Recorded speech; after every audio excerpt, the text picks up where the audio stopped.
Respect des droits de l'homme et du droit international humanitaire, le gouvernement réaffirme son engagement devant la communauté internationale. C'était ce matin au cours d'une cérémonie solennelle. Saisie d'armes et de munitions, nos forces armées de sécurité récupèrent 2 camions abandonnés par les terroristes dans leur fuite à Djabali. Les services financiers de la région de Caille à hauteur d'excellence. Malgré la crise, les prévisions ont été atteintes, voire même dépassées. 70 milliards de francs CFA collectés dans les délais. Mesdames et messieurs, nous sommes jeudi 7 février et bienvenue dans ce journal que nous ouvrons par ce communiqué du gouvernement. Le gouvernement du Mali informe l'opinion nationale que la reconquête du territoire national se poursuit avec l'appui des forces spéciales françaises et la MISMA.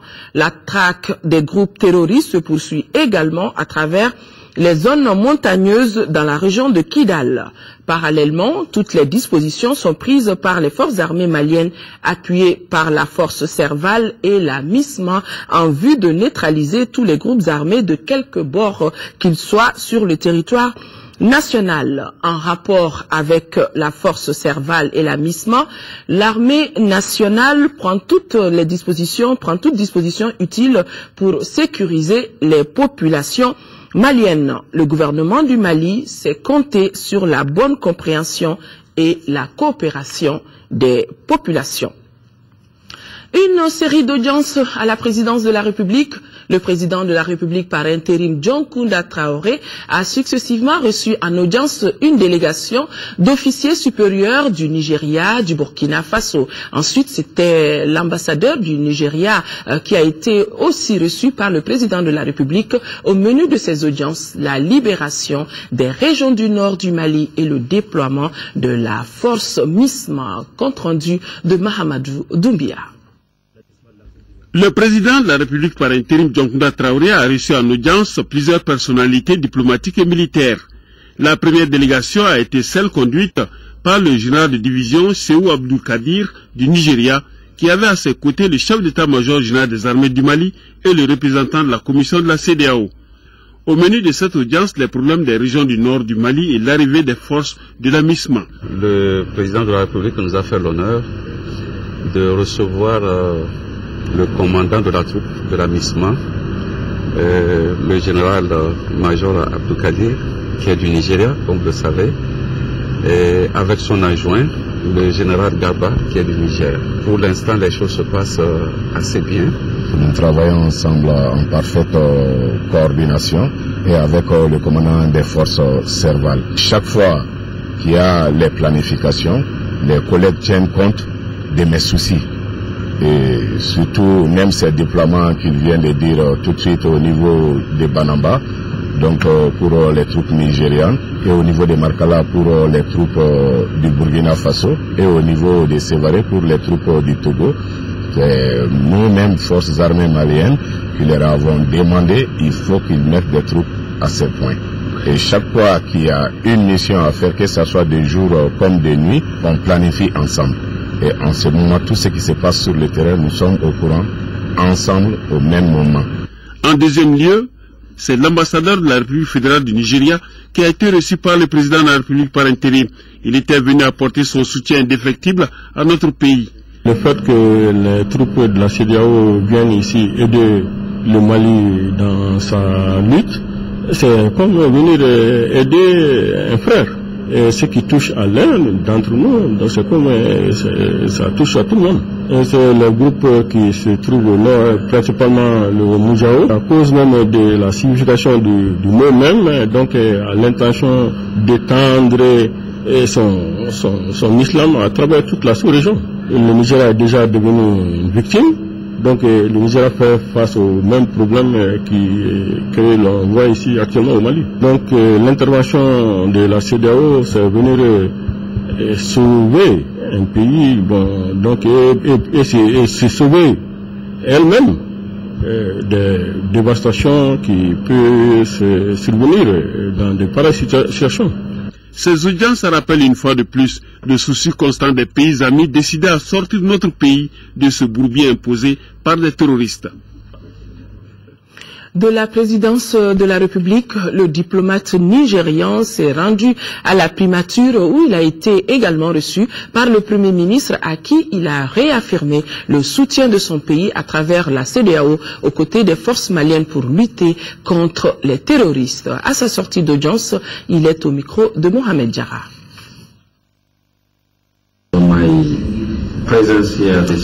Ma présence ici ce matin, c'était de le rencontrer et lui adresser les félicitations de mon gouvernement. Alors, cette visite intervient à un moment où les troupes nigériennes sont engagées aux côtés de l'armée malienne pour combattre les terroristes.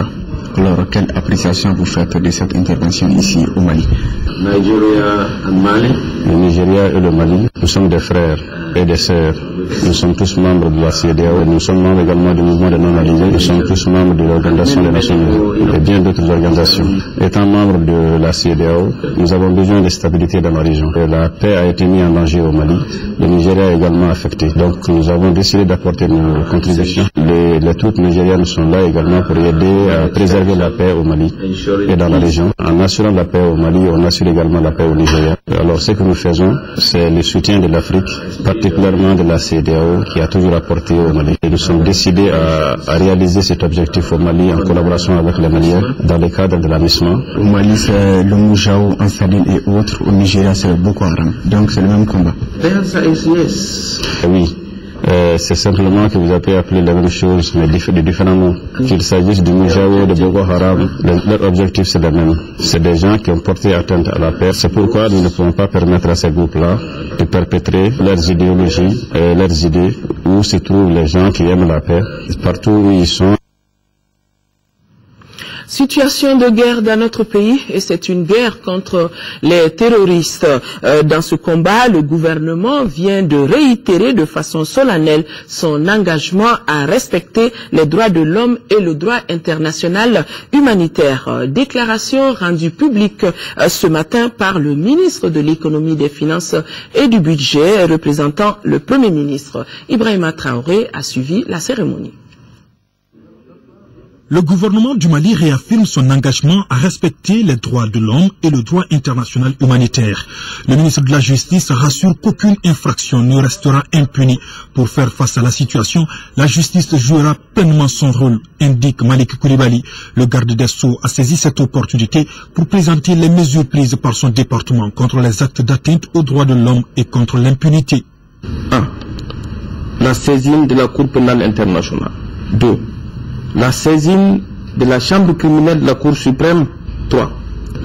L'édition d'une lettre circulaire relative aux mesures de prise en charge juridique des cas de victimes des exactions suite à la crise du nord de notre pays. 4. Le communiqué du procureur général près de la Cour d'appel est relatif à l'arrêt de la Cour suprême sur la désignation du tribunal de la commune 3. 5. Le rétablissement très prochain des services judiciaires dans les régions nouvellement libérées. Le ministre de la Défense et des anciens combattants était également présent pour rappeler aux soldats les bonnes conduites sur le terrain. Le général Yamoussa Kamara estime que les forces de défense et de sécurité sont et resteront engagées à respecter les principes fondamentaux et les obligations du droit international humanitaire. Nous réaffirmons solennellement notre adhésion à ces grands principes que nous nous efforçons d'appliquer au quotidien dans un contexte difficile. Et c'est justement dans cette logique que nous nous efforçons encore une fois, avec l'accompagnement des partenaires, de conduire des modules de formation pour améliorer le professionnalisme de nos personnels dans l'accomplissement de leur mission. C'est dans une déclaration dite de Bamako que le gouvernement s'est engagé à veiller au respect de la dignité des personnes et à l'application des conventions internationales relatives au droit international humanitaire. Le texte est rendu public par le ministre de l'économie, des finances et du budget, représentant le Premier ministre. Nous, membres du gouvernement de transition du Mali, réitérons notre foi dans les valeurs démocratiques fondées sur l'état de droit, le respect des droits de l'homme, des droits des peuples et des droits des minorités. Exprimons notre reconnaissance à l'ensemble de la communauté internationale de son soutien pour la reconquête du Nord, et le rétablissement de l'intégrité territoriale du Mali. C'est un jour où vous avez vu que c'est en présence de tous les représentants, la majorité des représentants de la communauté internationale, que le gouvernement a réaffirmé son souci de lutter contre l'impunité, son souci de protéger la vie. Ma satisfaction, c'est de voir un gouvernement qui s'engage à appliquer l'ensemble de ces règles. C'est cela le grand message, et les Nations Unies sont heureuses de s'associer à cette initiative. La rencontre s'est achevée par la signature d'une lettre circulaire. Elle est relative à la prévention, à la protection et au retour en famille des enfants soldats retirés des groupes armés. Ibrahim Traoré, au moment où est rendu public cet engagement du gouvernement, l'armée est en route pour Kidal et se tient à combattre le MNLA tant qu'il sera armé. L'information est de la direction de l'information et des relations publiques des armées. C'était au cours d'une conférence de presse et aussi la question des bérets rouges a été abordée. Conférence suivie par Modibo Mariko. L'armée va-t-elle être interdite d'aller à Kidal? Loin s'en faut, a répondu sans embâche le directeur adjoint de la DIRPA, co-conférencier du jour. Kidal fait partie du Mali et au moment où se tient cette conférence, l'armée est en route pour cette ville. Va-t-elle cohabiter avec les MNLA là-bas? Pas du tout, tant qu'il sera armé. En la matière, la mission de l'armée est claire. S'il s'agit de la branche politique, que le MNLA dépose les armes, s'engage dans un processus de dialogue, l'armée n'a rien à y voir. Ça, c'est le politique qui gère. Mais si c'est des groupes qui restent encore armés, l'armée va les traquer jusqu'à leur dernier retranchement. Nous avons été investis d'une mission, c'est de libérer les régions occupées, c'est de restituer l'intégrité du territoire national. S'agissant de la question des bérets rouges, les conférenciers préfèrent ne pas en faire un événement spécial au moment où on a plutôt besoin de ranger nos rancœurs. C'est pour cela que l'armée a choisi à la place des mesures disciplinaires un redéploiement du régiment qui du reste n'est pas dissous. Les conférenciers restent convaincus que les quelques déserteurs vont rallier les rangs. La question de la transformation de la MISMA en mission de l'ONU est du ressort du politique. Les militaires qu'ils sont ne seront que des exécutants quand la décision sera prise. Le bilan total de la guerre ne sera pas connu, du moins pas au cours de cette conférence, tout comme le nombre total des éléments de la MISMA. Par contre, les conférenciers ont informé de l'arrivée du contingent sénégalais et de certains éléments de la Guinée. Pour ceux qui ne le savent pas, le nom malien de la libération des territoires occupés est l'opération Badenko. Ça n'a rien d'opération parallèle ou secrète à côté de l'opération Serval ou des actions de la MISMA. Dernière note à ajouter aux informations du jour, c'est que les djihadistes se sont manifestés avant-hier par un lancement d'obus sur la ville de Gao. Fort heureusement, les tirs n'ont fait ni victimes ni dégâts matériels. La réorganisation en conséquence des forces se poursuit sur l'ensemble des théâtres d'opération. Des patrouilles sont en cours même les nuits pour appuyer les aéronefs. Des Français ont tenu à rassurer les conférenciers. Les Maliens restent toujours engagés aux côtés de leur armée. Les contributions à l'effort de guerre continuent. C'est ainsi que le Conseil du district et l'Ordre des pharmaciens du Mali ont remis des chèques au ministre de l'économie, des finances et du budget. Cérémonie suivie par Mohamed Diarra. Deux donations et un seul objectif, contribuer à l'effort de guerre. Ainsi, ces deux structures emboîtent le pas aux nombreux autres services et autres personnes de bonne volonté. Le premier chèque de 10 millions de francs CFA émane du conseil du district de Bamako.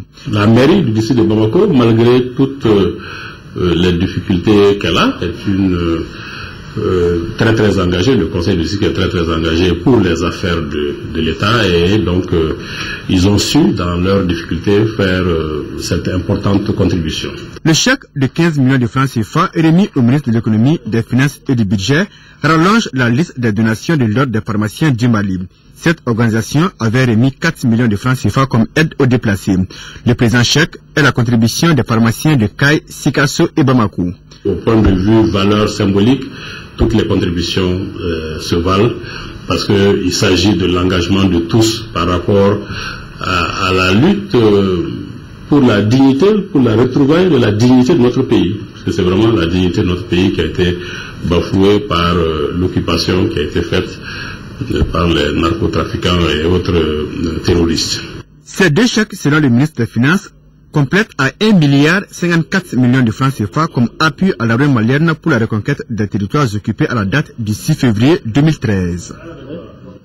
Plus de 80 millions de francs CFA, c'est la valeur des contributions à l'effort de guerre au niveau de la région de Mopti à ce jour. Un montant dévoilé lors de la remise des contributions du village de Sokora et de l'association pour le développement de la ville de Mopti. Aminata Touré, compte rendu. Pour venir en appui aux forces armées et de sécurité, le village de Sokora dans le cercle de Mopti et l'association pour le développement de la ville de Mopti viennent de manifester leur solidarité avec respectivement 5 millions de francs CFA 6 bœufs et 250 000 francs CFA 1 bœuf. Sachez que tous ces dons en réalité contribuent, n'est-ce pas, à l'amélioration du quotidien des armées. Et c'est l'occasion aussi pour les forces armées de se rendre compte que son peuple est en communion avec elles. Et ici, je voudrais profiter pour vous donner l'assurance aux uns et aux autres que la troupe ne faillira pas à son devoir. Avec ces dons, l'ensemble des contributions au niveau de la région de Mopti s'élève à plus de 80 millions de francs CFA en espèces. À cela s'ajoutent des contributions en nature dont la valeur est estimée à près de 30 millions de francs CFA. Vous imaginez quel effort les populations ont eu à consentir pour manifester leur volonté d'être et d'accompagner les forces armées de sécurité dans le combat pour la libération totale de notre territoire. Je voudrais saisir cette occasion pour vous informer que nous attendons dans notre région des forces africaines. Et je lance un appel à toutes les populations pour un très bon accueil. La cérémonie de remise de ces dons a enregistré la présence du cercle de Youarou, qui a remis une enveloppe de 100 000 francs CFA comme première contribution. Youarou qui entend d'ailleurs collecter d'autres contributions. Restons en 5e région dans le cadre de la mission internationale de soutien au Mali, la MISMA. Le bataillon togolais fort de 150 éléments basé à Sévaré a reçu la visite du gouverneur de Mopti. Mopti, nous retrouvons Mahamar Ibrahim Touré. Le détachement togolais, composé d'un effectif de 150 hommes présents à Sévaré, s'est assigné comme tâche prioritaire le contrôle de l'aéroport de Sévaré en relevant la section française, organiser des patrouilles et relever et assister les homologues maliens. Le Mali, pays indépendant, a le droit de jouir pleinement de son intégrité territoriale et de sa laïcité contenue dans sa loi fondamentale. Nous vous rassurons de notre entière disponibilité et sommes prêts aux côtés des forces armées maliennes pour exécuter toute mission qui nous sera confiée. Face à certaines difficultés énumérées par le commandant d'unité du détachement togolais, le capitaine Atafai, le chef de l'exécutif régional promet de trouver des solutions urgentes. Nous sommes entièrement à leur disposition qui se sentent antennes africaines de Mali comme chez eux. Les populations de la région sont solidaires de tous les corps d'armée qui seront avec nous sur notre terre. Revue des troupes, visite des logements, l'infirmerie et les blessés. Le centre d'instruction des hommes initié par le comité international de la Croix-Rouge sur les règles de comportement des militaires portant l'arme ont été les temps forts de la visite du gouverneur. Le chef de l'exécutif régional a exhorté les troupes au respect des droits humains. Une minute de silence a été observée à la mémoire du sergent Tiango Atfe, décédé par suite d'un accident entre sang et Téné à l'arrivée du détachement togolais à Mopti. Je vous le disais dans les titres, les forces armées maliennes viennent de mettre la main sur 2 camions chargés d'armes et de munitions abandonnés par les terroristes au cours de leur fuite. Nous retrouvons le point avec Kandesila. C'est suite à une patrouille militaire aux environs de la forêt de Ouagadou, à 75 km de Djabali, que ces 2 camions ont été retrouvés. 2 camions remplis de moyens logistiques abandonnés par les djihadistes dans leur débandade. Les véhicules remorqués jusqu'à Djabali contenaient des armes, des munitions de tout acabit, des roquettes, mais également une quantité importante de carburant. Ces camions constituaient la logistique de l'ennemi. Dans le camion, il y avait du carburant, à peu près plus de 3000 litres d'essence, et des motos pour les éclairer au cours de leurs opérations, avec beaucoup de munitions et de l'armement. C'est les munitions des armes lourdes particulièrement 14,5, 12,7 et PKM. Et avec les munitions de BM21 et les 2 obus de mortier 60 et 82. Selon le lieutenant-colonel Soukouba, cette action a été rendue possible grâce à une synergie d'action entre ces hommes sur le terrain et les populations de la localité. Une occasion pour le responsable militaire d'appeler ces populations à encore plus de collaboration, mais surtout de vigilance. Restons à Djabali pour dire qu'après la traque des terroristes à Djabali et environ, les populations vaquent librement à leurs occupations. Le calme et la quiétude règnent dans les localités de Djabali, de Goufri et Sokolo. Le constat de Brema Koné, un de nos correspondants en 4e région. Les populations du secteur de Djabali, jadis meurtries par l'attaque du 14 janvier 2013, retrouvent leur souffle d'antan. Elles vaquent librement à leurs occupations. Les services techniques ont repris le travail il y a une semaine. Nous sommes au groupe scolaire de Djabali. Il est 8 heures. Les symboles de la reprise effective des cours sont perceptibles, même si certains enseignants ont encore la peur au ventre. Les activités scolaires ont repris le 21 janvier 2013. Après la reprise des cours, alors on constate encore des craintes, s'il faut dire la vérité. Mais la crainte là se trouve au niveau des enseignants. On essaie de reprendre le travail de la plus belle manière. Quant aux activités dans le village, la santé essaie aussi de reprendre. À Djabali comme à Dogofri, Sokolo et Kourouma, les activités scolaires, agricoles, commerciales et douanières sont bien menées. Tout le monde est là. Vous pouvez constater avec nous les agents des eaux et forêts. Et la gendarmerie aussi est au grand complet, quoi. La reprise est effective à Sokolo. Un dispositif sécuritaire inflexible est bien en place pour rassurer davantage les populations. Djabali est sécurisé. Sécurisé. Et ce que nous demanderons surtout à la population, c'est de nous aider davantage à la sécuriser. S'il y a des éléments suspects, c'est à la population de nous informer et nous, on fera notre travail. Le moins qu'on puisse dire, c'est que la traque des fanatiques déchaînés ou encore des soi-disant musulmans par nos forces armées de sécurité a donné un ouf de soulagement aux populations du secteur de Djabali et de toute la région de Ségou. Même si c'est sous les arbres, nous allons reprendre le travail. Tels sont les premiers propos du gouverneur de la région de Gao, arrivé sur place avec l'ensemble des préfets au moment où les terroristes ont saccagé les locaux du gouvernorat. Envoyés spéciaux Moussa Arimeiga et Aliou Touré. Nous sommes ici à l'aéroport de Gao. Entre balais d'hélicoptères et d'avions cargo stationnés, voilà l'arrivée du gouverneur de région, le général Mamadou Adama Diallo, qui retrouve ses charges après plusieurs mois d'absence, accueilli ici par le colonel-major Didier Dako, entre les chefs militaires français de la MISMA et du maire de la ville de Gao. Avec lui, l'ensemble de son cabinet, mais aussi l'ensemble des préfets de la région pour signer le retour de l'administration en cette région et quelles que soient les nouvelles conditions de travail après le départ des pillards. La situation n'est pas du tout facile, tout a été saccagé. Mais cependant, nous, les administrateurs, plus je veux dire aussi tous les services techniques, nous allons tout mettre en œuvre, quelles que soient les conditions, même s'il faut être sous les arbres pour pouvoir faire le travail, on n'hésitera pas du tout.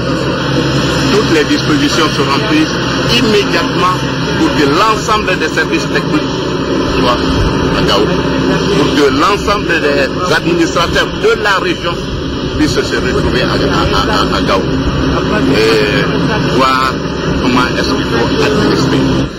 Après l'aéroport, cap sur la ville de Gao, où les communautés d'usage le conduisent dans une structure hôtelière pour un échange direct avec les autorités militaires maliennes, françaises de la MISMA, avant de découvrir, en compagnie de la presse également, ce qui reste des locaux de sa résidence et du gouvernorat pillé par les terroristes.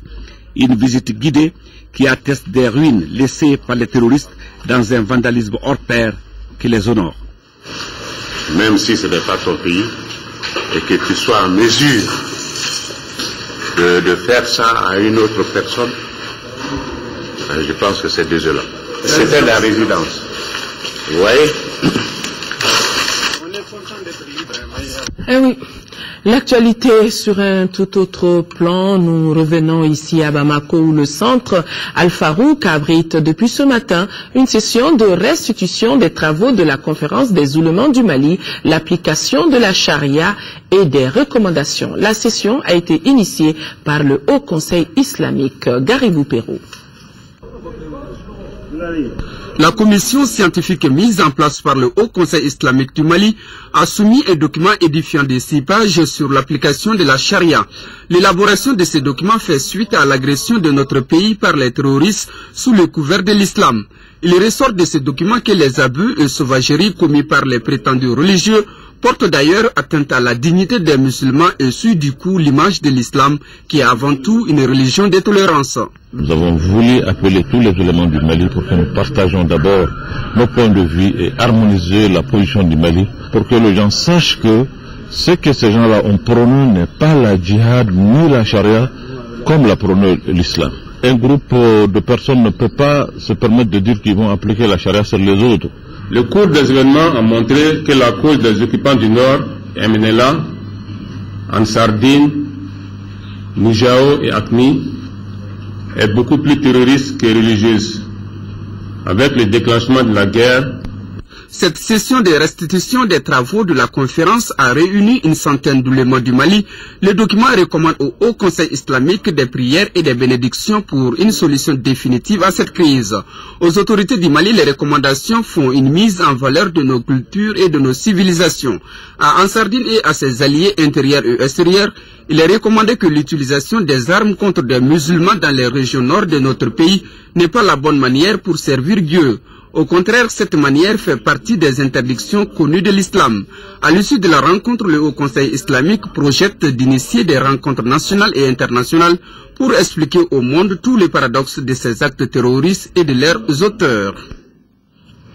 Les tarifs de l'électricité et de l'eau potable connaîtront à partir de la fin de ce mois de février une augmentation allant de 3 à 7% selon les usages. Cette opération est une initiative entreprise par le gouvernement et cela pour permettre à la société EDMSA et à la Somagep SA de faire face à leurs nombreuses sollicitations. Abdrahman Meiga.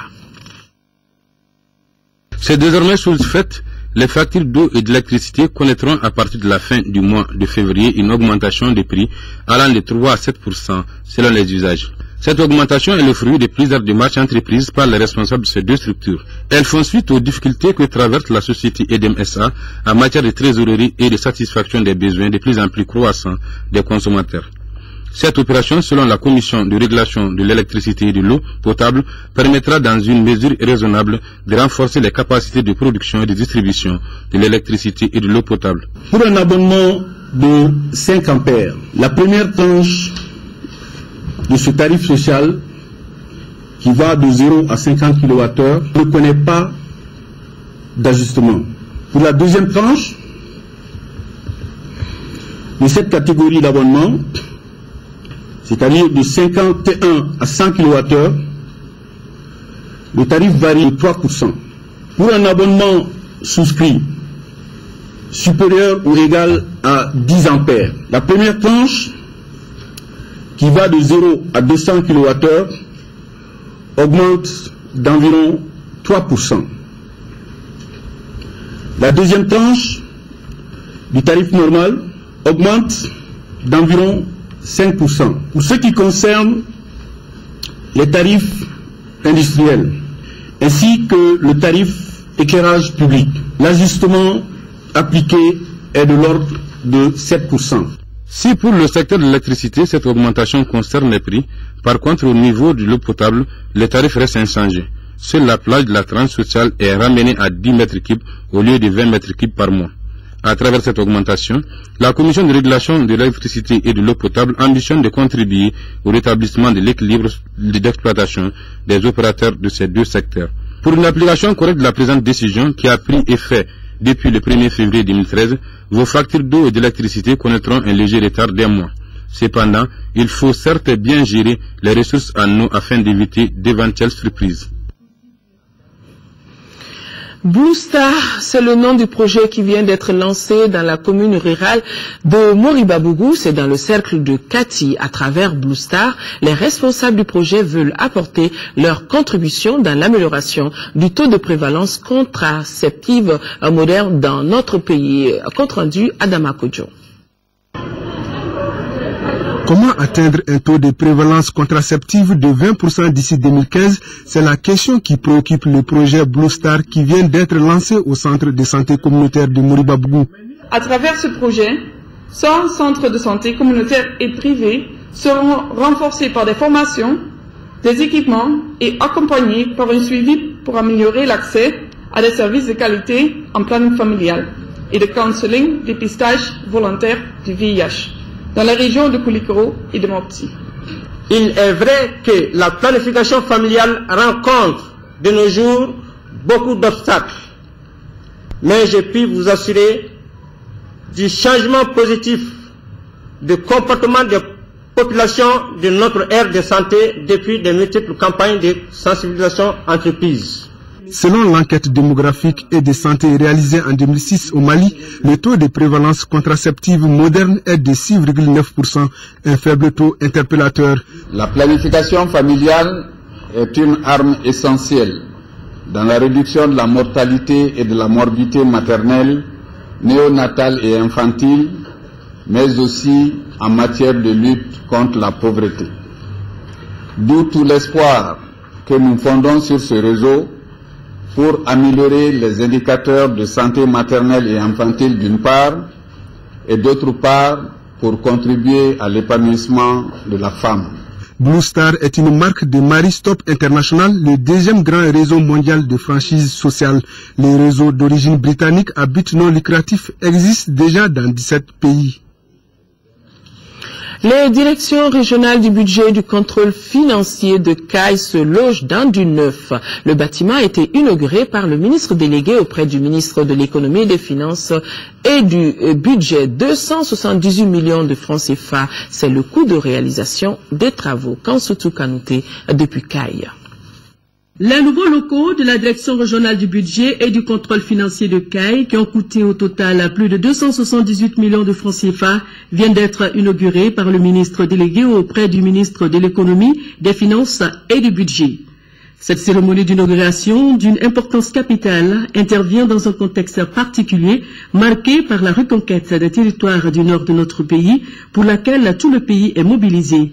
La tenue d'une telle cérémonie dans ce contexte veut tout simplement dire que le Mali est un Mali qui gagne. Ce jour actuel a plus d'un titre et assez significatif. Significatif à cause du contexte que vit le pays aujourd'hui, un pays presque en guerre, un pays qui, avec l'appui de ses amis, notamment la France, à qui nous devons un grand merci, un pays qui est en train de reconquérir les terres qui étaient occupées par des bandes armées, donc en même temps que notre vaillante armée, avec l'appui de l'armée française et l'appui des armées africaines, tente de reconquérir le Nord. Au même moment, nous avons tenu à prouver à la face du monde entier que le Mali c'est un pays qui s'est construit, que le Mali c'est un pays qui s'est bâti, quelle que soit la situation. Ce bâtiment est le reflet d'une administration financière moderne et contribuera sans nul doute à mieux servir les usagers et à améliorer le cadre de travail des agents de l'État. Il est composé de bureaux, d'une grande salle de conférence, d'une salle informatique, de 2 grandes salles d'archives et de 8 toilettes. Ce bâtiment qu'on vient d'inaugurer dans sa conception tient compte des archives. Ça, c'est vraiment important parce qu'on a constaté que cet aspect était très souvent oublié et qui dit gestion publique dit obligation de rendre compte. Et pour rendre compte, il faut tenir très bien les pièces justificatives pour qu'à tout moment, qu'on puisse vérifier ces pièces, que ça soit très bien tenu et ça constitue en réalité l'âme même du service. Le ministre, accompagné d'une forte délégation, a visité les locaux de la nouvelle bâtisse de la direction régionale du budget et du contrôle de CAI. Nous sommes à CAI, pourquoi ne pas y rester justement pour parler de la prouesse des services financiers de la région. 70 milliards de francs CFA, c'est la contribution au budget national et cela malgré la crise. Le ministre délégué et chargé du budget ne pouvait qu'être satisfait devant ce bon résultat. Nous retrouvons Kansoutou Kanouté. Le ministre délégué auprès du ministre de l'économie, des finances et du budget, Marempa Samora, a rencontré les financiers avec lesquels il a échangé, tout en les félicitant pour les efforts et les sacrifices qu'ils ont fournis en travaillant très dur, et ce, malgré la crise, pour verser au budget 70 milliards de francs CFA. La région des Cailles a contribué en 2012, malgré la crise, à environ 70 milliards de francs CFA au budget d'État, pendant qu'il était attendu de uniquement 65 milliards. Donc, c'est même allé au-delà des quotas qui étaient fixés. La région des Cailles, en matière de dépenses, ça fait environ 25 milliards. Ce qui fait qu'elle a pu envoyer au Bamako environ 40 milliards pour soulager les régions qui sont déficitaires. Ça, c'est une volonté à saluer.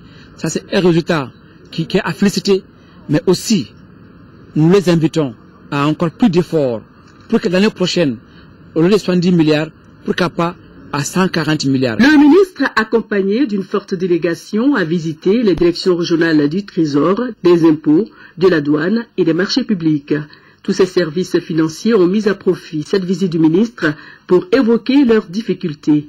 Difficultés qui ont pour nom manque de ressources humaines, de matériel roulant, de groupes électrogènes pour faire face aux coupures intempestives d'électricité, la lenteur des autorités sénégalaises pour l'aménagement d'un bureau de douane sur l'axe Dakar-Kenyeba-Bamako.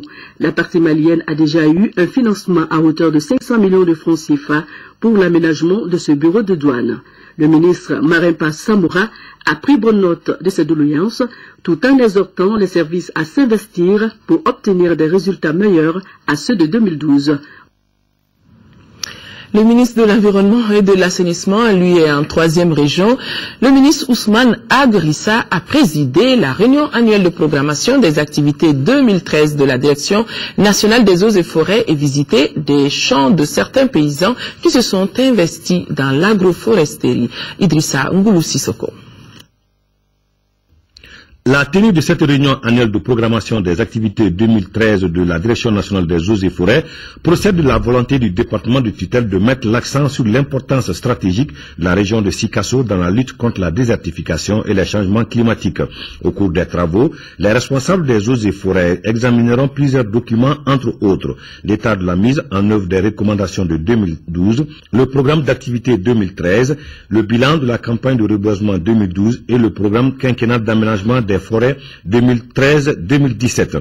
Le maire de la commune urbaine de Sikasso et le gouverneur de la région se sont tous réjouis de la tenue de cette rencontre à Sikasso. Selon le ministre Ousmane Agrissa, cette rencontre se tient dans un contexte particulier. Durant cette phase critique pour notre pays, chaque département, chaque structure devra, il me paraît important de s'interroger sur sa participation et sa contribution à l'atteinte des objectifs de la transition.